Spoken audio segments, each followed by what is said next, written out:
This is the Dzogchen Semde Lama Jigme Gyatso of the Buddha Joy Meditation School. Come, let us explore the end of renunciation, how meditation changes the game, followed by group practice. Renunciation is the sourpuss sanctimony that indulges in the duality, that says, I'm going to embrace this and shove that away. And doing that is going to make me good. Let's explore that. Saying, this thing here, I'm going to reach for and hold on to, does not give us peace. Saying this thing over here, I'm going to shove away. That aversion, that hate, cannot give us love.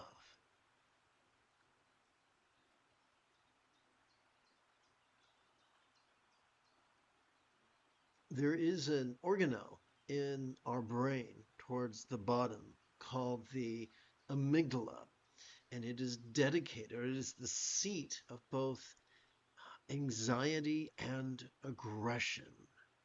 Renunciation sparks that, triggers that.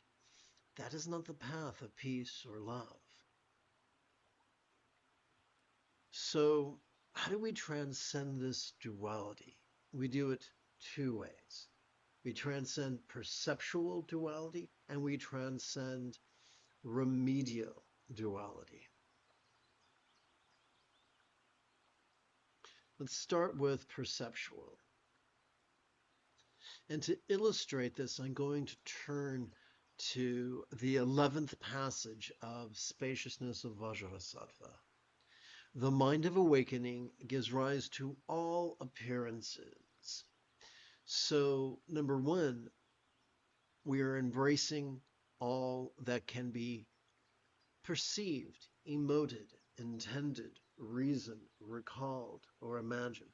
All of it. Not saying, I'm only going to embrace some of it and the rest can go to hell. Nope, we're going to embrace all of it. And then we're going to say, and oh yeah, by the way, the capacity to notice these things is our Buddha nature. The Tathagata Garbha, if you prefer Sanskrit. It has been said that our autonomic nervous system, or perhaps is the structure of our Buddha nature. It is the equipment that helps us to both notice and release all that can be perceived. And so we're not saying, whereas a card-carrying member of patriarchy might say, dude, that's a bad thought, and if you think a bad thought, you're a bad person. Matriarchy is going to say, no. The capacity to perceive is useful. It's integral to the path. It serves us. Let's take it a step further.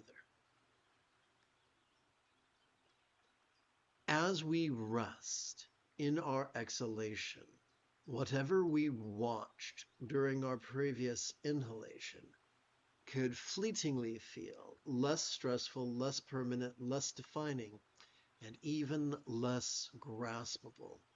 Bearing that in mind,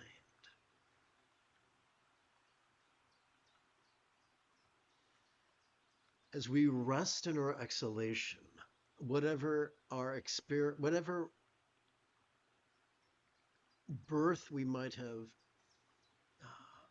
noticed during our previous inhalation could fleetingly feel like that which is unborn. As we rest in our exhalation, whatever destructibility we might have watched during our previous inhalation could feel indestructible. Let's put it another way. As we rest, let me go over here. As we rest during our exhalation, Whatever ugliness or beauty we might have watched during our previous inhalation could feel as if they were melting into the simplicity of just a visual object. As we rest in our exhalation, whatever harmony or discord we might have watched during our previous inhalation could feel as if they were melting into the simplicity of just an auditory phenomena, and so forth and so on. Whatever, as we rest in our exhalation, whatever happiness or sorrow we might have watched during our previous inhalation could feel as if it was melting into the simplicity of just an emotion.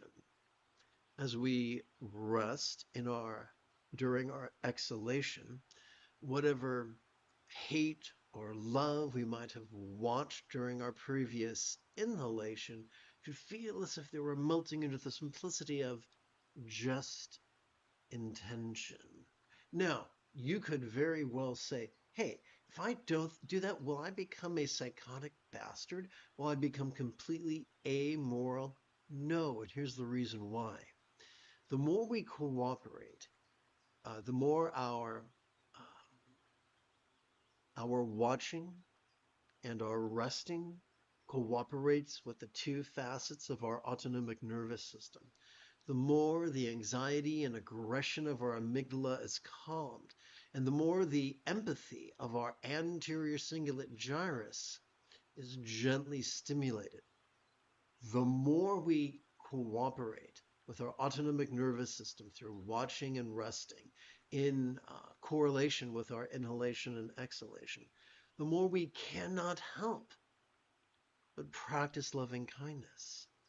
We cannot help but practice the loving kindness of intention, the loving kindness of communication, the loving kindness of conduct, the loving kindness of commerce that constitute 50% of the Buddha's Eightfold Path.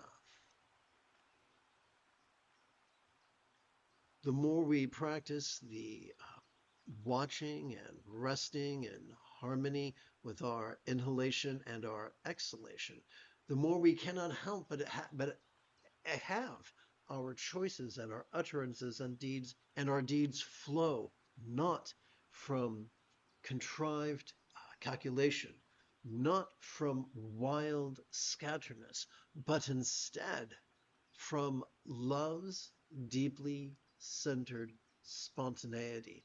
It is this centered spontaneity, this doing without doing, that makes it possible for us to use all the organelles of our central nervous system, including the ones in front, in at last a deeply sustainable and productive way that unleashes the creativity of our inner genius.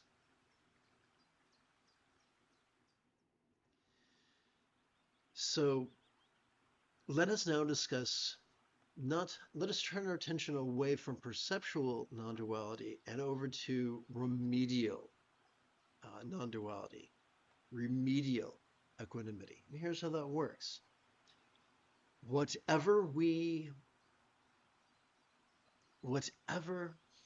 sight, sound, sensation, flavor, scent, emotion, intention, thought, memory, or imagining that we notice, we have the same remedy.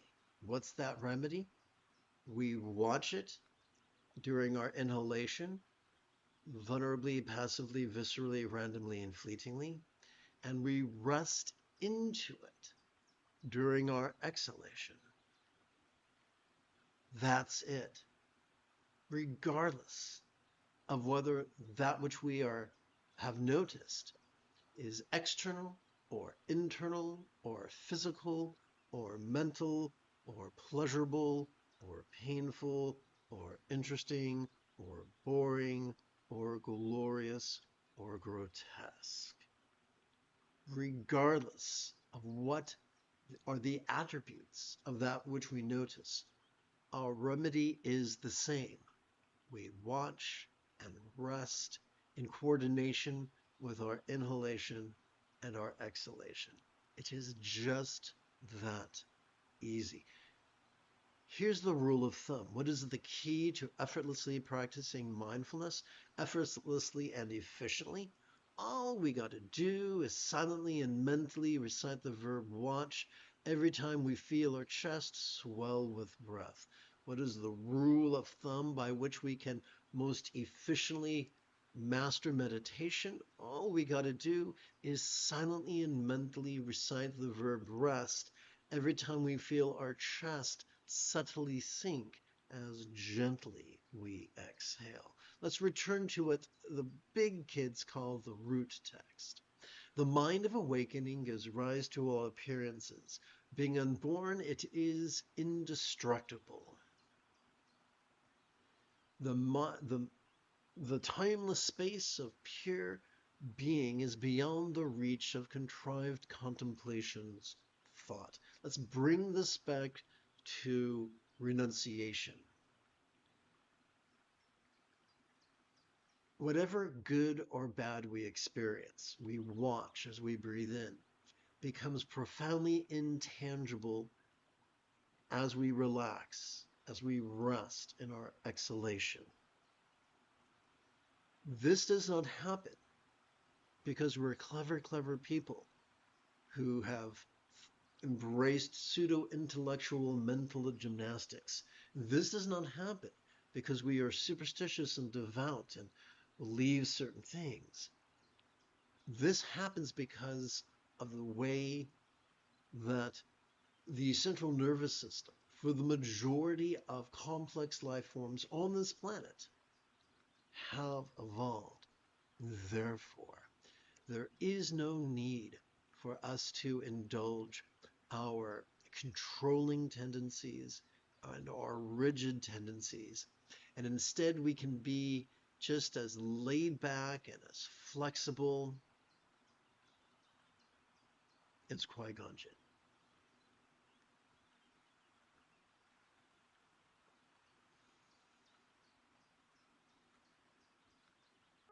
You have taken your first step into a much larger world. If you feel that I have earned it, you could give this live stream a thumbs up. You could even help support this channel. 4. Meditate like a Jedi is made possible due to the generosity of viewers, just like